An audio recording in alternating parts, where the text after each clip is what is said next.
ის მამულში საფრანგეთში ვიყავით შარშან ლევილის მამულში სამინისტროს პროექტი იყო დმანისის თეატრიდან და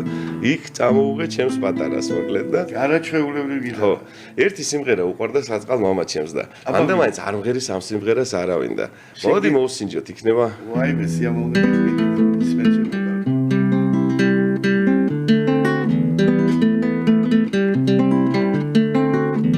ჭალაში ბალანაშლილი თეთრი სეტერი ქრი ცხერი ბალაღზე გოგა მანე აფრინდება და ფრი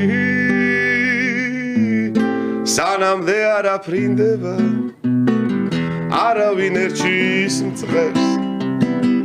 აფრინდება და ვაიმე და აფრინდება და ფრი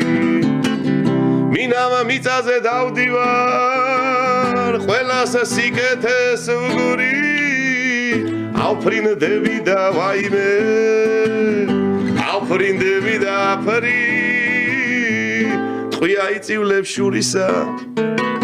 თლადნი მომსხრევენ ფრთებს ვაიმე ჩვენი სიცოცხლე და ალბათ ასეა დღეს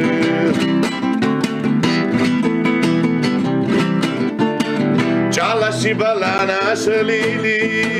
თეთრი სეტერი ქრის ცხერი ბალაღზე გოგმანებს აფრინდება და ფრი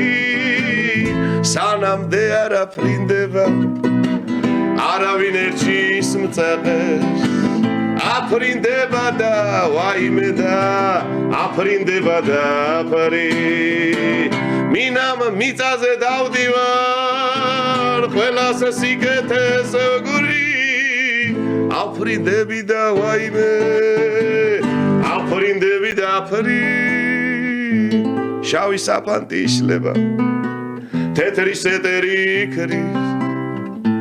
მე მაინც უნდა ავფრინდე და აფრინდები და ფრი მე მაინც უნდა ავფრინდე და აფრინდები და ფრი რა სიმღერა ძალიან კარგი ვისია და რამესა ვისია არ ვიცი ვისია მამა ჩემი მღეროდა ვაჰ რა ბატონი კოტემახარაძე კითხულობდა ამგეს მორის პოცხიშვილის ლექსია როგორც ვიცი მაგრამ მუსიკა ვისია არ ვიცი ბიჭო თუ ვინ დაუკრა ვინ ჩამოკრა ეს არ ვიცი აი ეს იგი მამა რა ხნის იყო მამა იყო 45 წლის როგორ დაიცვალა აჰა რომელ წლიანი იყო 60-იანი აჰა